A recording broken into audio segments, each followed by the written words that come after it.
Hi ವೀಕ್ಷಕರೇ, ಎಲ್ಲರಿಗೂ ನಮಸ್ಕಾರ.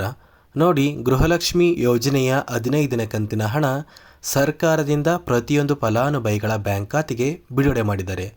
ಸೋಮವಾರ ಅಂದರೆ ನವೆಂಬರ್ 25ರಂದು ಕರ್ನಾಟಕದಲ್ಲಿ ಇರುವಂತಹ ಪ್ರತಿಯೊಂದು ಫಲಾನುಭವಿಗಳ ಬ್ಯಾಂಕ್ ಖಾತೆಗೆ ಸರ್ಕಾರ ಗೃಹಲಕ್ಷ್ಮಿ ಯೋಜನೆಯ 15ನೇ ಕಂತಿನ ಹಣನ ಜಮಾ ಮಾಡ್ತಾ ಇದ್ದೀವಿ ಅಂತ ಪ್ರತಿಯೊಂದು ಫಲಾನುಭವಿಗಳಿಗೆ ಭರ್ಜರಿ ಗುಡ್ ನ್ಯೂಸ್ನ ಕೊಟ್ಟಿದ್ದು, ಸೋಮವಾರ ಕರ್ನಾಟಕದ ಪ್ರತಿಯೊಂದು ಜಿಲ್ಲೆಗಳಿಗೆ 4 ಹಂತಗಳಲ್ಲಿ ಈ ಗೃಹಲಕ್ಷ್ಮಿ ಯೋಜನೆಯ 15ನೇ ಕಂತಿನ ಹಣ ಜಮಾ ಆಗಲಿದೆ.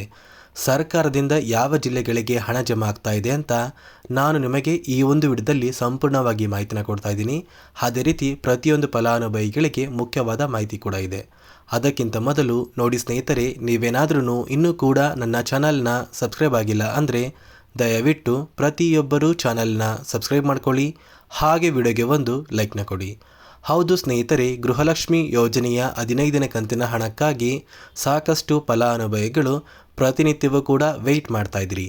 ಇಂತಹ ಪ್ರತಿಯೊಂದು ಫಲಾನುಭವಿಗಳ ಬ್ಯಾಂಕ್ ಖಾತೆಗೆ ಕೊನೆಗೂ ಸರ್ಕಾರ 15ನೇ ಕಂತಿನ ಹಣನ ಬಿಡುಗಡೆ ಮಾಡಿದ್ದು, ಕರ್ನಾಟಕದಲ್ಲಿ ಇರುವಂತಹ ಪ್ರತಿಯೊಂದು ಜಿಲ್ಲೆಗಳಿಗೆ ಸರ್ಕಾರ 4 ಹಂತಗಳಲ್ಲಿ ಹಂತವಾಗಿ 15ನೇ ಕಂತಿನ ಹಣನ ನಾವು ಜಮಾ ಮಾಡ್ತಾ ಇದ್ದೀವಿ ಅಂತ ಸಚಿವೆ ಲಕ್ಷ್ಮಿ ಹೆಬ್ಬಾಳ್ಕರ್ ಅವರು ಪ್ರತಿಯೊಂದು ಫಲಾನುಭವಿಗಳಿಗೆ ಭರ್ಜರಿ ಗುಡ್ ನ್ಯೂಸ್ನ ಕೊಟ್ಟಿದ್ದಾರೆ. ಹಾಗಾದರೆ ಯಾವ ಜಿಲ್ಲೆಗಳಿಗೆ ಯಾವ ಹಂತದಲ್ಲಿ ಹಣ ಜಮಾ ಆಗ್ತಾ ಇದೆ ಅಂದರೆ ನೋಡಿ ಸ್ನೇಹಿತರೆ, ಮೊದಲ ಹಂತದಲ್ಲಿ ಯಾವ ಜಿಲ್ಲೆಗಳಿಗೆ ಹಣ ಜಮಾ ಆಗಲಿದೆ ಅಂದರೆ ಮೊದಲಿಗೆ ಬಾಗಲಕೋಟೆ, ಬೆಳಗಾವಿ, ವಿಜಯಪುರ, ಧಾರವಾಡ, ಗದಗ, ಹಾವೇರಿ ಮತ್ತು ಉತ್ತರ ಕನ್ನಡ ಈ ಜಿಲ್ಲೆಗಳಿಗೆ ಸರ್ಕಾರ ಮೊದಲ ಹಂತದಲ್ಲಿ 15ನೇ ಕಂತಿನ ಹಣನ ಜಮಾ ಮಾಡ್ತಾ ಇದೆ. ಅದೇ ರೀತಿ ಎರಡನೆಯ ಹಂತದಲ್ಲಿ ಬೆಂಗಳೂರು ನಗರ, ಬೆಂಗಳೂರು ಗ್ರಾಮಾಂತರ, ರಾಮನಗರ, ಚಿಕ್ಕಬಳ್ಳಾಪುರ, ಚಿತ್ರದುರ್ಗ, ದಾವಣಗೆರೆ, ಕೋಲಾರ, ಶಿವಮೊಗ್ಗ ಮತ್ತು ತುಮಕೂರು ಈ ಜಿಲ್ಲೆಗಳಿಗೆ ಸರ್ಕಾರ ಎರಡನೆಯ ಹಂತದಲ್ಲಿ ಗೃಹಲಕ್ಷ್ಮಿ ಯೋಜನೆಯ 15ನೇ ಕಂತಿನ ಹಣನ ಜಮಾ ಮಾಡ್ತಾ ಇದೆ.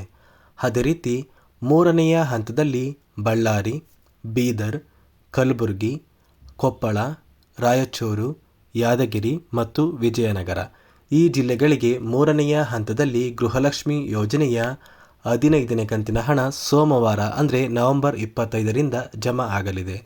ಅದೇ ರೀತಿ ನಾಲ್ಕನೆಯ ಮತ್ತು ಕೊನೆಯ ಹಂತದಲ್ಲಿ ಚಾಮರಾಜನಗರ, ಚಿಕ್ಕಮಗಳೂರು, ದಕ್ಷಿಣ ಕನ್ನಡ, ಹಾಸನ, ಕೊಡಗು, ಮಂಡ್ಯ, ಮೈಸೂರು ಮತ್ತು ಉಡುಪಿ ಈ ಜಿಲ್ಲೆಗಳಿಗೆ ಕೊನೆಯ ಹಂತದಲ್ಲಿ ಸರ್ಕಾರ ಸೋಮವಾರದಿಂದ ಗೃಹಲಕ್ಷ್ಮಿ ಯೋಜನೆಯ 15ನೇ ಕಂತಿನ ಹಣನ ಜಮಾ ಮಾಡ್ತಾ ಇದ್ದು, ಯಾರೆಲ್ಲ ಫಲಾನುಭವಿಗಳು ಸರ್ಕಾರದಿಂದ ಇಲ್ಲಿಯವರೆಗೂ ಬಂದಿರುವಂತಹ ಗೃಹಲಕ್ಷ್ಮಿ ಯೋಜನೆಯ ಒಟ್ಟು 14 ಕಂತಿನ ಹಣನ ನಿಮ್ಮ ಬ್ಯಾಂಕ್ ಖಾತೆಗೆ ಪಡ್ಕೊಂಡಿದ್ದೀರಾ, ಇಂತಹ ಪ್ರತಿಯೊಂದು ಫಲಾನುಭವಿಗಳಿಗೆ ಸೋಮವಾರ 4 ಹಂತಗಳಲ್ಲಿ ಗೃಹಲಕ್ಷ್ಮಿ ಯೋಜನೆಯ 15ನೇ ಕಂತಿನ ಹಣ ನೇರವಾಗಿ DBT ಮೂಲಕ ನಿಮ್ಮ ಬ್ಯಾಂಕ್ ಖಾತೆಗೆ ಜಮಾ ಆಗಲಿದೆ. ಅದೇ ರೀತಿ ಗೃಹಲಕ್ಷ್ಮಿ ಯೋಜನೆಯ ಪ್ರತಿಯೊಂದು ಫಲಾನುಭವಿಗಳು ಇನ್ನೂ ಕೂಡ ನಮ್ಮ ಬ್ಯಾಂಕ್ ಖಾತೆಗೆ ಪೆಂಡಿಂಗ್ ಇರುವಂತಹ 13ನೇ ಕಂತಿನ ಹಣ ಇರ್ಬೋದು ಅಥವಾ 14ನೇ ಕಂತಿನ ಹಣ ಇರ್ಬೋದು, ಪೆಂಡಿಂಗ್ ಇದೆ ಅಂತ ಸಾಕಷ್ಟು ಫಲಾನುಭವಿಗಳು ಹೇಳ್ತಾ ಇದ್ದೀರಲ್ಲ, ಇಂತಹ ಫಲಾನುಭವಿಗಳಿಗೆ ಮೊದಲು ಸರ್ಕಾರದಿಂದ ಪೆಂಡಿಂಗ್ ಇರುವ ಹಣ ಜಮಾ ಆದ ನಂತರ ನಿಮ್ಮ ಬ್ಯಾಂಕ್ ಖಾತೆಗೆ 15ನೇ ಕಂತಿನ ಹಣ ಜಮಾ ಆಗೋದು. ಒಂದು ವೇಳೆ ನಿಮ್ಮ ಬ್ಯಾಂಕ್ ಖಾತೆಗೆ ಪೆಂಡಿಂಗ್ ಹಣ ಬಂದಿಲ್ಲ ಅಂದರೆ ಸರ್ಕಾರದಿಂದ ಯಾವುದೇ ರೀತಿಯ ಗೃಹಲಕ್ಷ್ಮಿ ಯೋಜನೆಯ ಹಣ ನಿಮ್ಮ ಬ್ಯಾಂಕ್ ಖಾತೆಗೆ ಜಮಾ ಮಾಡೋದಕ್ಕೆ ಆಗೋದಿಲ್ಲ ಅಂತ ಸಚಿವೆ ಲಕ್ಷ್ಮಿ ಹೆಬ್ಬಾಳ್ಕರ್ ಅವರು ಪ್ರತಿಯೊಂದು ಫಲಾನುಭವಿಗಳಿಗೆ ಒಂದು ಮುಖ್ಯವಾದ ಮಾಹಿತಿನ ಕೊಟ್ಟಿದ್ದಾರೆ. ಇಲ್ಲಿ DBT ಮೂಲಕ ಒಂದು ಸಲ ನಿಮ್ಮ ಬ್ಯಾಂಕ್ ಖಾತೆಗೆ ಹಣನ ಸರ್ಕಾರ ಬಿಡುಗಡೆ ಮಾಡಿದ್ರೆ ಆ ಒಂದು ಹಣ ನಿಮ್ಮ ಬ್ಯಾಂಕ್ ಖಾತೆಗೆ ಜಮಾ ಆಗೋವರೆಗೂ ಕೂಡ ಸರ್ಕಾರ ಇನ್ನಿತರೆ ಯಾವುದೇ ಒಂದು ಕಂತಿನ ಹಣನ ಹಾಕೋದಕ್ಕೆ ಆಗ್ತಾ ಇಲ್ಲ. ಅದೇ ಒಂದು ಕಾರಣಕ್ಕೆ ನಿಮ್ಮ ಬ್ಯಾಂಕ್ ಖಾತೆಗೆ ಪೆಂಡಿಂಗ್ ಹಣ ಬರೋವರೆಗೂ ಕೂಡ ದಯವಿಟ್ಟು ಪ್ರತಿಯೊಬ್ಬ ಫಲಾನುಭವಿಗಳು ಕೆಲವೇ ದಿನಗಳ ಕಾಲ ವೆಯ್ಟ್ ಮಾಡಿ. ಸರ್ಕಾರದಿಂದ ಇನ್ನೇನೋ ಕೆಲವೇ ದಿನಗಳ ಅಂತರದಲ್ಲಿ ಪ್ರತಿಯೊಂದು ಫಲಾನುಭವಿಗಳ ಬ್ಯಾಂಕ್ ಖಾತೆಗೆ ಒಟ್ಟು 15 ಕಂತಿನ ಹಣ ಜಮಾ ಮಾಡ್ತೀವಿ ಅಂತ ಲಕ್ಷ್ಮಿ ಹೆಬ್ಬಾಳ್ಕರ್ ಅವರು ಪ್ರತಿಯೊಂದು ಫಲಾನುಭವಿಗಳಿಗೆ ಒಂದು ಭರವಸೆನ ಕೊಟ್ಟಿದ್ದಾರೆ. ಅದೇ ರೀತಿ ನಿಮ್ಮ ಬ್ಯಾಂಕ್ ಖಾತೆಗೆ ಆದಷ್ಟು ಬೇಗ ಗೃಹಲಕ್ಷ್ಮಿ ಯೋಜನೆಯ ಈ 15ನೇ ಕಂತಿನ ಹಣ ಜಮಾ ಆಗೇ ಆಗುತ್ತೆ. ಮತ್ತೆ ಸ್ನೇಹಿತರೆ, 15ನೇ ಕಂತಿನ ಹಣ ಪಡೆಯುವ ಪ್ರತಿಯೊಂದು ಫಲಾನುಭವಿಗಳಿಗೆ ಸರ್ಕಾರ ಹೊಸ 5 ನಿಯಮದ ಆಧಾರದ ಮೇಲೆ ನಿಮ್ಮ ಬ್ಯಾಂಕ್ ಖಾತೆಗೆ ಈ 15ನೇ ಕಂತಿನ ಹಣನ ಜಮಾ ಮಾಡ್ತಾ ಇದೆ. ಸರ್ಕಾರದಿಂದ ಬಂದಿರುವಂತಹ 5 ನಿಯಮಗಳು ಏನು ಅಂದರೆ, ಯಾರೆಲ್ಲ ಫಲಾನುಭವಿಗಳು ನಿಮ್ಮ ಬಳಿ ಇರುವಂತಹ ಒಂದು ರೇಷನ್ ಕಾರ್ಡ್ ಏನಿದೆ ಆ ಒಂದು ರೇಷನ್ ಕಾರ್ಡ್ಗೆ ನಿಮ್ಮ ಮನೆಯ ಪ್ರತಿಯೊಂದು ಸದಸ್ಯರ ಆಧಾರ್ ಕಾರ್ಡ್ನ ಲಿಂಕ್ ಮಾಡಿಸಿದ್ದೀರಾ, ಇಂತಹ ಫಲಾನುಭವಿಗಳ ಬ್ಯಾಂಕ್ ಖಾತೆಗೆ ಮಾತ್ರ 15ನೇ ಕಂತಿನ ಹಣ ಜಮಾ ಆಗ್ತಾ ಇದೆ. ಒಂದು ವೇಳೆ ನಿಮ್ಮ ರೇಷನ್ ಕಾರ್ಡಿಗೆ ನಿಮ್ಮ ಮನೆಯ ಸದಸ್ಯರ ಆಧಾರ್ ಕಾರ್ಡ್ ಏನಾದ್ರೂ ಲಿಂಕ್ ಆಗಿಲ್ಲ ಅಂದರೆ ನಿಮ್ಮ ಬ್ಯಾಂಕ್ ಖಾತೆಗೆ 15ನೇ ಕಂತಿನ ಹಣ ಜಮಾ ಆಗೋದಿಲ್ಲ. ಅದೇ ರೀತಿ ಎರಡನೆಯ ಒಂದು ನಿಯಮ ಏನು ಅಂದರೆ, ನೋಡಿ ವೀಕ್ಷಕರೇ, ಸರ್ಕಾರದಿಂದ ಪ್ರತಿ ತಿಂಗಳು ಬರುವಂತಹ ಒಂದು ರೇಷನ್ ಏನಿದೆ, ಈ ಒಂದು ರೇಷನ್ನ ಕಡ್ಡಾಯವಾಗಿ ಪ್ರತಿಯೊಂದು ಫಲಾನುಭವಿಗಳು ಪಡೆದುಕೊಳ್ಳಲೇಬೇಕು ಅಂತ ಸರ್ಕಾರ ಆದೇಶನ ಹೊರಡಿಸಿದೆ. ಯಾರೆಲ್ಲ ಸರ್ಕಾರದಿಂದ ಬರುವಂತಹ ಒಂದು ರೇಷನ್ನ ಪಡ್ಕೊಳ್ಳದೆ ಹಾಗೆ ಇದ್ದೀರಾ, ಇಂತಹ ಫಲಾನುಭವಿಗಳ ಒಂದು ರೇಷನ್ ಕಾರ್ಡ್ನ ಸರ್ಕಾರ ಆದಷ್ಟು ಬೇಗ ನವೆಂಬರ್ ತಿಂಗಳ ಅಂತ್ಯದಷ್ಟರಲ್ಲಿ ಕ್ಯಾನ್ಸಲ್ ಮಾಡುವಂತಹ ಸಾಧ್ಯತೆ ತುಂಬಾ ಇದೆ.